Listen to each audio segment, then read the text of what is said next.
اللہ قرآن میں اعلان کر رہا ہے والعصر ان الانسان لفی خسر، کہ دنیا کے تمام انسان خسارے میں ہیں، گھاٹے میں ہے، نقصان میں ہے، سوائے ان لوگوں کے الا الذین آمنوا، جو ایمان والے ہیں اور جو عمل صالح کرتے ہیں اور جو حق اور صبر کی وصیت کرتے ہیں۔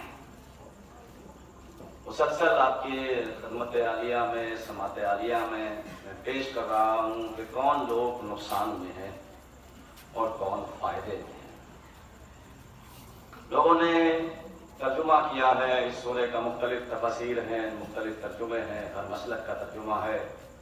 بہت سو نے ترجمہ کیا ہے کہ اللہ نے اس زمانے کی قسم کھائی ہے، والعصر، اس زمانے کی قسم کہ انسان نقصان میں ہے، یہ جو عام زمانہ چل رہا ہے۔ لیکن سمجھ میں نہیں آتا کہ اللہ اس زمانے کی کیسے قسم کھا سکتا ہے۔ اللہ کی ذات بے عیب ہے، اللہ بابرکت ہے۔ جب وہ بے عیب ہے، جس زمانے میں بہت سارے عیبدار رہتے ہو، تو بے عیب عیبداروں کی قسم نہیں کھا سکتا، یہ تو طے ہو گیا۔ اس لیے کہ ایک زمانے میں بہت سارے وہ بھی رہتے ہیں جو اللہ کو مانتے ہی نہیں ہے۔ اس زمانے میں وہ بھی بہت سارے رہتے ہیں جو اللہ کو، تو اس کا مطلب یہ زمانہ عام زمانہ نہیں ہے بلکہ کوئی خاص زمانہ ہے۔ دوسرا لوگوں نے ترجمہ کیا ہے کہ یہاں اس قسم سے مراد عصر کی وقت یا عصر کی نماز کی قسم ہے، عصر کے نماز کی قسم ہے۔ تو پھر کیا اللہ کو صبح کی نماز پیاری نہیں ہے؟ کیا ظہرین کی نماز پیاری نہیں ہے؟ مغرب عشاء کی نماز پیاری نہیں ہے؟ جو پانچوں نمازوں میں سے ایک ہی قسم کی، توجہ کیجیے گا، ساری نمازیں اللہ کی ہے، عصر کی نماز کی قسم کی، ہاں ہے تو عصر کی، لیکن کوئی ایسی خاص نماز ہے عصر کی کہ جو عام نمازوں میں شمار نہیں ہے۔ اس لیے عام نمازوں میں شمار ہوتی تو صبح کی بہت بڑی برکت والی نماز ہے، ظہرین کی بھی نماز باعظمت ہے، مغرب عشاء کی بھی۔ اس کا مطلب یہ عام نماز نہیں ہے اور یہ عام وقت نہیں ہے، کوئی خاص وقت ہے، خاص نماز ہے۔ جب خاص نماز دیکھی تو تفسیر کا نام ہے ابو حمزہ سمالی، اس میں یہ ملا ہے کہ وقت عصر جو حسین نے زمین کربلا پہ سجدہ کیا تھا، اللہ نے اس وقت کی قسم کھائی ہے۔ صلوات علی محمد والا۔ اگر آپ عصر کی نماز شمار کرو گے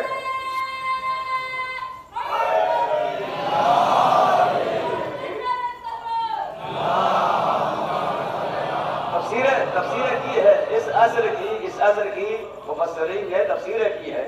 اور دیکھیے کسی بھی تفسیر کو ہم معتبر نہیں مانتے جب تک اس میں معصوم کی تائید نہ ہو۔ اگر معصوم کی سند ہے تو پھر وہ تفسیر قابل قبول ہے، جو میں پہلی مجلس میں پڑھ چکا تھا۔ شاید آج آخری میں آنے والے یہ سوچیں گے کہ یہ قسمیں کون سی، ایک بار جلدی ریپیٹ کر دوں 1 منٹ میں جی۔ اس قسم کی تفسیر کی ہے کہ اس عصر سے کیا مراد ہے، اس زمانے سے کیا مراد ہے۔ اقسم والعصر صلاۃ التی اصلها امیر المومنین، اللہ اس قسم، اس وقت کی قسم کھا رہا ہے کہ جس نماز میں علی نے حالت رکوع میں انگوٹھی دی تھی۔ علماء کرام تشریف فرما ہے، اب وہ نماز تلاش کریے گا، صبح کی نماز تھی یا ظہر کی نماز تھی یا مغرب کی نماز تھی، تفسیروں نے بتایا وہ بھی عصر کی نماز تھی۔ صلوات دے محمد والے محمد پر۔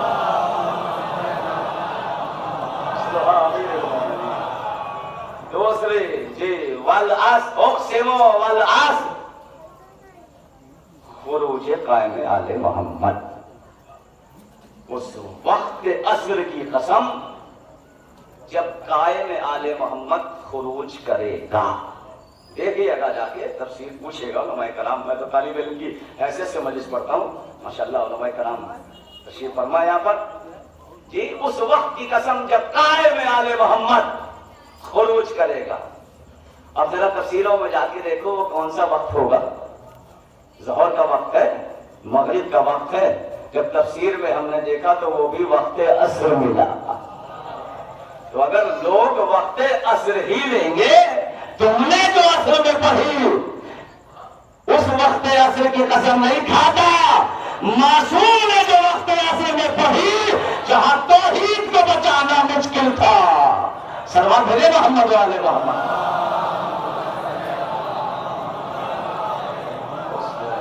تمام دنیا کے انسان خسارے میں ہیں, گھاٹے میں ہیں. دیکھیے قرآن کے 4 وجود ہے. قرآن کے 4 وجود ہیں. ایک ہے مفلوزی, ایک ہے مکتوبی, ایک ہے ذہنی اور ایک ہے حقیقی. یہ 4 اسلوب قرآن کے ہیں, 4 وجود ہیں قرآن کے. صلوات پڑھیں محمد والے محمد.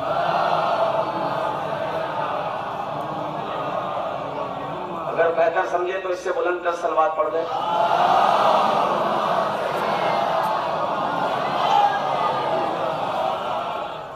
4 اسلوب ہے قرآن کے, 4 وجود ہے. ملفوظی, مکتوبی اور ذہنی اور حقیقی. ملفوظی قرآن جو لفظوں میں ہے, مکتوبی جو لکھا گیا ہے, ذہنی جو حفظ کیا جاتا ہے, حقیقی قرآن جو نبی کے قلب پر اترا. 4 وجود ہے قرآن کے. اچھا قرآن کے بارے میں حدیثیں ہیں اور روایتیں ہیں کہ قرآن کا پڑھنا بھی ثواب, قرآن کا سننا بھی ثواب, قرآن کا دیکھنا بھی ثواب. قرآن کا پڑھنا سننا دیکھنا بھی ثواب ہے. ثواب ہے, عبادت نہیں ہے. ثواب عبادت تو فرق ہے نا. قرآن کا دیکھنا ثواب, سننا ثواب, لکھنا ثواب, پڑھنا ثواب. ثواب ہے, عبادت نہیں ہے. علی کا چہرہ دیکھنا عبادت, علی سے محبت عبادت, علی کا ذکر عبادت. اسی لیے نبی نے فرمایا قرآن علی کے ساتھ ہے, علی قرآن کے ساتھ ہے. علی کو دیکھو گے تب قرآن نظر آئے گا, قرآن کو دیکھو گے تب علی نظر آئیں گے. صلوات پڑھے محمد والے محمد.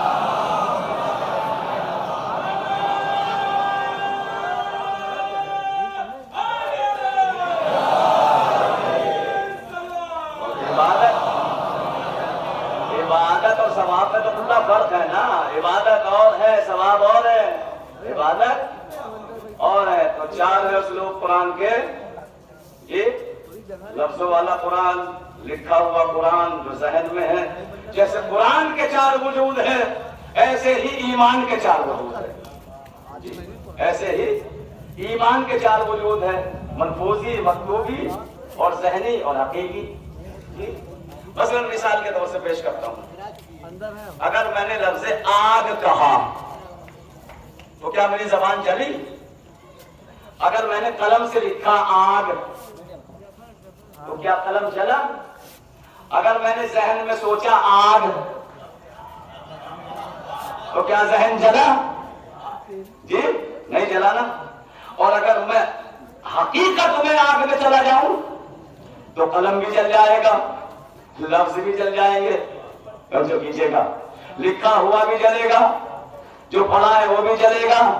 اگر اصل حقیقت میں چلا جاؤں, اصل آگ میں چلا جاؤں تو اس کا مطلب اصل حقیقت میں اگر چلے جائے تو تینوں کا اثر ختم ہو جاتا ہے. دقیق جملہ ہے تھوڑا سا.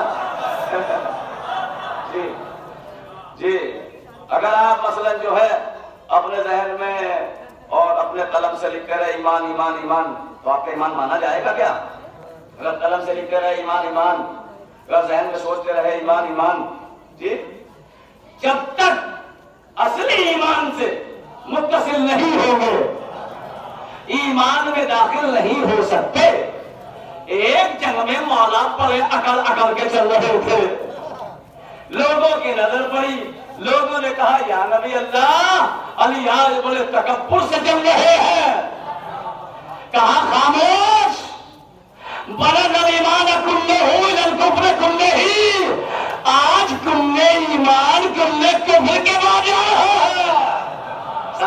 محمد والے محمد پر۔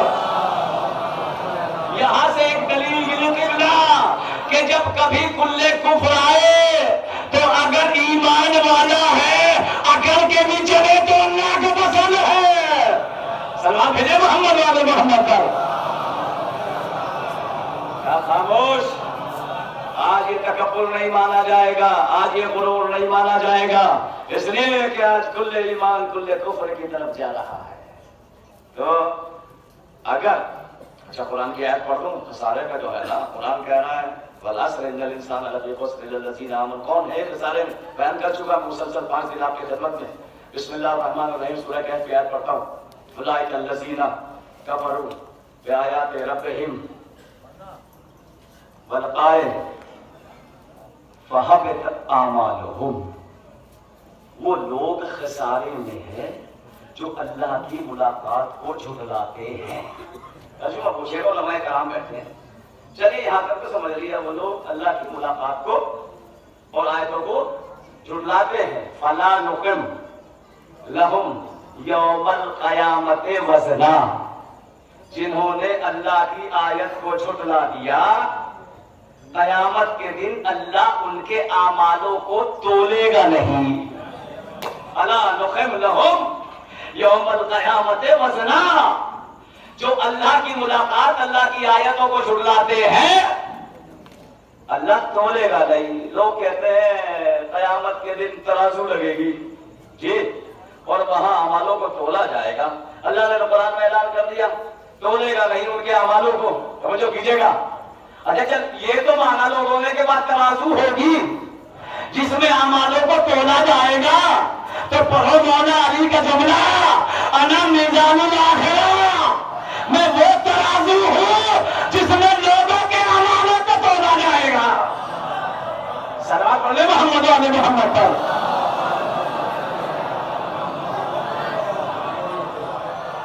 اللہ کہہ رہا نہیں تولا جائے گا۔ جی جی جی جی قل حل ننبئکم بالاخسرین اعمالا، ان سے کہہ دے میرے حبیب، ان کے پاس اعمال بہت ہے، نمازیں بہت ہے، روزے بہت ہے، لیکن یہ پھر بھی خسارے میں، یہ پھر بھی خسارے میں۔ کمال اتنے سارے اعمال ہے، اتنی عبادت ہے، سب کچھ، لیکن پھر بھی خسارے میں ہے۔ کیوں ہے خسارے میں؟ خسارے میں ہے کیوں؟ قرآن کی آیت پڑھو، بسم اللہ الرحمن الرحیم۔ ظالمون ما لہم من ولی ولا نصیر، اس لیے کہ ظالموں کا نہ کوئی ولی ہوتا ہے نہ کوئی نصیر ہوتا ہے۔ پھر سنیے، قرآن کی آیت ہے، روایت نہیں ہے۔ ظالموں کا نہ کوئی ولی ہوتا ہے نہ کوئی نصیر ہوتا ہے۔ اب دنیا علی ولی اللہ پڑھے یا نہ پڑھے، اللہ نے قرآن میں کر دیا ظالموں کا کوئی ولی نہیں ہوتا نہ کوئی نصیر ہوتا۔ سلام پڑھے محمد والے محمد پر۔ اب کوئی علی ولی اللہ پڑھے یا نہ پڑھے، قرآن کی آیت ہے، سلام پڑھے محمد والے محمد پر۔ قرآن کی آیت ہے، فَلَا نُقِمْ لَهُمْ یوم القیامت وزنا۔ نہیں، یہ خسارے میں جو ہے لوگ جنہوں نے عمل بہت کیے ہیں، اللہ کہہ رہا میں تولوں گا نہیں، ان کے وزنوں کو نہیں تولے گا۔ کیوں نہیں تولے گا؟ آپ بازار میں جاتے ہیں کچھ لینے کے لیے، سیب لینے لیے جاتے ہیں آپ لوگ، مثال کے طور پہ پہلے تلاش کرتے ہیں، اگر کوئی اچھا ہے، سرخ ہے، آپ کو اچھا لگ رہا ہے، تب کہتے ہیں ٹھیلی والے سے اب تول دو۔ اب سمجھ میں آیا اللہ تولے گا کیوں نہیں؟ پہلے اعمالوں کو دیکھا جائے گا، کہیں کسی ظالم کی تو نصرت نہیں کی، کسی ظالم کو ولی تو نہیں مانا، ظالم کو ولی مانتا رہا، ناراضگی بنتا رہا، جب چیک کر لے گا اس کے بعد تو نہ جائے گا۔ صلوات پڑھے محمد والے محمد پر۔ اللہ تو سب سے زیادہ دیکھنے والا ہے نا۔ جب پسند آ جاتی ہے کوئی چیز تب کہتے ہیں اب تول دو، تو اللہ بھی تو پہلے پسند کرے گا، جو کیا تب تولیں گے، اور تولیں گے بھی علی کی ترازو میں۔ اس لیے کہ علی نے کہہ دیا میں میزان الاخرہ ہوں، میں وہ ترازو ہوں جس میں لوگوں کے اعمالوں کو تولا جائے گا۔ تو اب تو علی کو ولی مان لو، لیکن پکی بات ہے جو قرآن نے کہا ہے کہ ظالموں کا کوئی ولی نہیں ہوتا. اب تو کسی سے کہنا نہیں ہے قبلہ کہ مانو یا نہ مانو. ارے مانو گے تو حق میں رہو گے, نہیں مانو گے تو شمار ظالموں میں ہوگا. سلوات پڑھے محمد والے محمد پر. ظالمون ما لهم من ولی ولا نصیر. ظالموں کا کوئی نہ ولی ہوتا نہ کوئی نصیر نہ مددگار ہوتا. پھر ایک جملہ سنا دوں, ظالموں کا ولی نہیں ہوتا. اگر وہ چاہتے بھی ہیں اپنا ولی بنانا تب بھی ولی نہیں بنتا. سمجھ میں نہیں آیا شام کے لوگوں نے یزید جب واصل جہنم ہو گیا یزید کے بیٹے کو پکڑ کے لائے کہ تو اپنے باپ کا ولی ہے, حکومت کا ولی ہے. کیا کہا بیٹے نے؟ نہیں, میرا باپ ظالم تھا. یزید کے بیٹے نے ثابت کر دیا کہ ظالموں کا کوئی ولی نہیں ہوتا. صلوات پڑھے محمد والے محمد. یزید کے بیٹے نے کچھ ثابت کر دیا کہ ظالموں کا والعصر ان الانسان لفی خسر. زمانے کی قسم انسان خسارے, انسان کھاتے میں. الا الذین آمنوا وعملوا الصالحات, بس وہ بچے ہوئے ہیں کہ جو ایمان لائے نہیں, ایمان پہ قائم رہے.